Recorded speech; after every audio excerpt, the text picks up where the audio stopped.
저 같은 경우도 처음에 들어오자마자 인지기능 관련해서 질문 안 하거든요. 어디 편찮으세요? 머리 아프다, 배 아프다. 그럼 한참 두통이나 복통에 대해서 마치 이렇게 진료하는 것 한참 하다가 쓱 이제 기억력 물어보고 그렇게 건강검진 하자고 하고 의료기관하고 상의를 하시는 건 되고.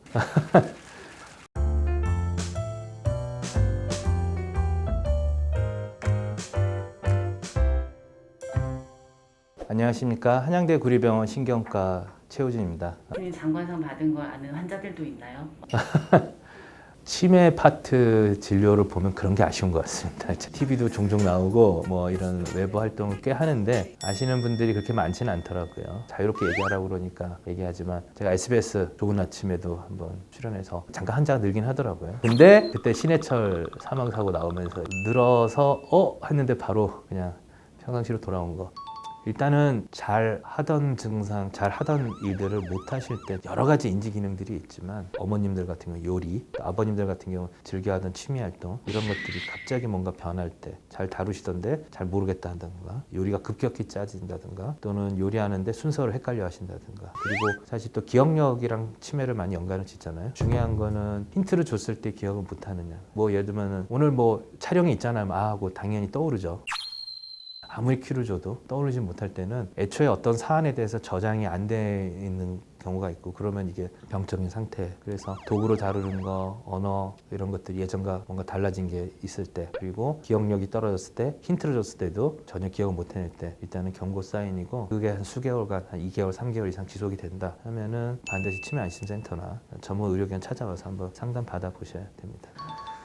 일단은 뭐 건강검진 프로그램처럼 해서 모시고 오는 경우가 있고 또 치매 안심센터를 이용해서 하는 경우가 있습니다. 처음 건강검진 방식을 활용을 하면 사실은 치매 검진을 위해서는 인지기능 검사 이렇게 하는 게 아니라 굉장히 복잡하거든요.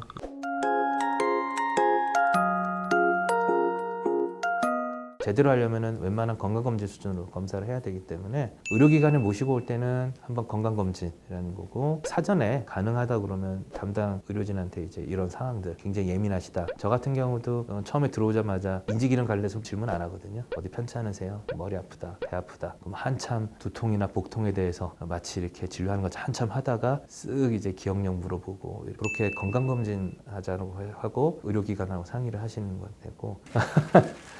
아니면 이제 치매 안심센터가 이제 각 보건소 단위로 이제 250여 개가 설립이 완료가 됐기 때문에 이제 나라에서 어르신들한테 그냥 정기적으로 예산으로 검사하는 거다. 공짜로 하는 검사다. 이게 당신이 기억이 떨어져서 하는 게 아니라 나라에서 혈압, 당뇨 검사하듯이 인지기능도 검사하는 거다. 치매 걸리지 말라고 하는 거니까 가보자. 그렇게 설득을 하면 어느 정도는 됩니다. 근데 이제 문제는 본인이 또 알거든요, 초기는. 그래서 이제 그런 분들은 더 적극적으로 이제 방어 세팅을 하는데 달래야죠.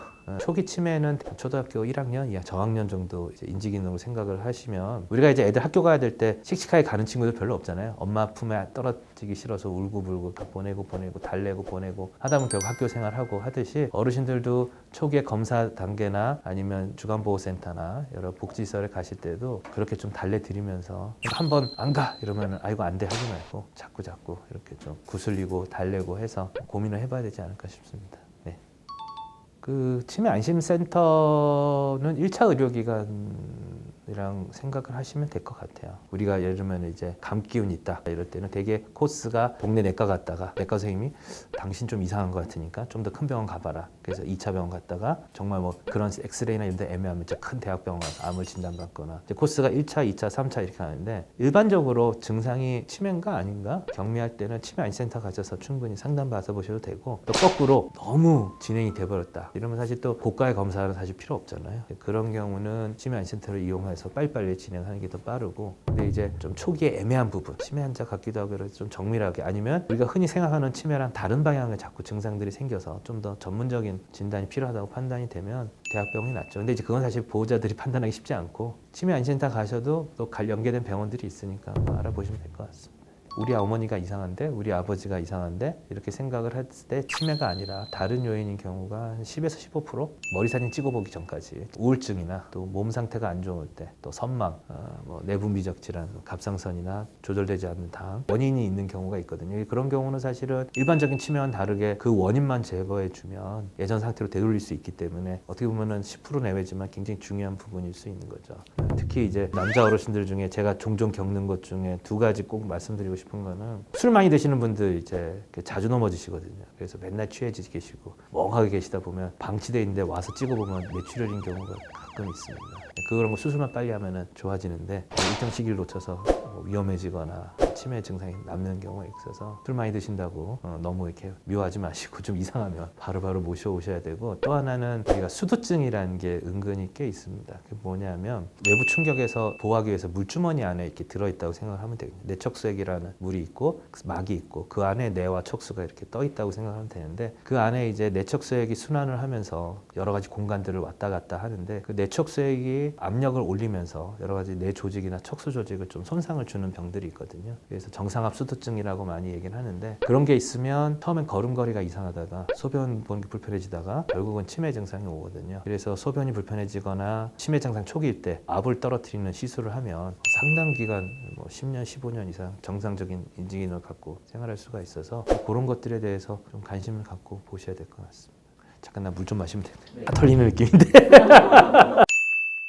자가진단 테스트에 대해서 이런 방송에 나오면 많이 물어보는데, 사실은 중앙치매센터 홈페이지 가면 개인적인 생각인데 그렇게 권장하고 싶지는 않습니다. 치매는 아직 쭉 얘기했지만 근본적으로 치료할 수 있는 약제가 아직은 없기 때문에 내가 치매인가? 하고 의심이 되는 순간부터 우울해지고 걱정 많아지고 움츠러들고 이런 게 있어서 저는 개인적으로 막 자가진단 툴을 막 돌리고 그런 건 반대고, 특히 이런 설문, 자가진단 툴은 결국 간단한 설문인데 검사 수가 늘면 당연히 위 양성도 늘거든요. 우리가 MRI나 정밀 피 검사도 에러율이 0. 몇 프로 이렇게 해서 농담처럼 암 검진한다고 한 100개 하면은 그중에 한두 개는 에러가 나온다 이렇게 얘기할 정도인데, 간단한 설문은 훨씬 더 그 에러율이 높고 치매에 대해서, 인지기능 저하에 대해서 공포감을 느끼는 사람들이 생기는 거고, 그런 점에서는 사실 자가진단의 툴을 활용을 하는 거는 아직까지는 좀 그렇게 적극 권하지는 않고, 근데 세월이 좋아지고 기술이 발달을 해서 치매에 걸리더라도 다시 젊은 시절 기억을 되돌릴 수 있는 여러 가지 치료가 개발이 된다면 그때는 이제 그런 것들이 좀 도움이 되겠죠. 근데 아직은 제한적인 상황에서는 그렇게 권장하고 싶지는 않습니다.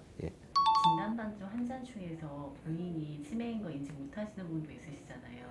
저 같은 경우도 진료실에서 보호자들 치매 얘기하지 말라고 그러거든요. 우울해지고 해결책도 없고 그런 상황에서 굳이 밝히거나 이럴 필요는 없고, 본인이 치매라고 했을 때 그러면 바로 돌아가시는 것도 아니고 암이나 무슨 다른 질환처럼 그럼 인생을 정리해야 될 어떤 기회를 주나 이런 것도 좀 애매하잖아요. 인지기능이 떨어지는데 언제 돌아가실지도 모르는 상황이고. 근데 이제 부작용은 가끔 이제 괜찮다고 할 때 보호자도 우리 엄마 괜찮은 줄 알고 이런 경우가 있어가지고 좀 문제인데 어쨌든 그렇습니다. 그래서 이렇게 말기암 진단받을 경우는 본인한테 얘기해서 인생을 정리할 시간을 준다는 게 상식적인 어떤 컨센서스인데, 치매는 좀 그런 거랑 거리가 있어서 말씀 안 드리는 게 오히려 좋고, 초기 치매 진단받고 자살하는 분들도 꽤 있으시거든요.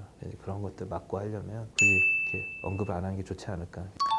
제 경험상으로는 알아요. 근데 아시지만 인정하는 게 어려워요. 그렇죠. 헤드 터닝 사인이라고 있거든요. 그게 뭐냐면 초기 치매 환자들 뭐 질문을 하면 이렇게 옆에 보는 거예요, 보호자한테. 내가 말하는 게 확실치 않다는 게 이제 느껴지니까 이렇게 고개 돌리는 거고 본인도 아는데, 이제 그걸 굳이 옆에서 얘기할 필요는 없지 않나.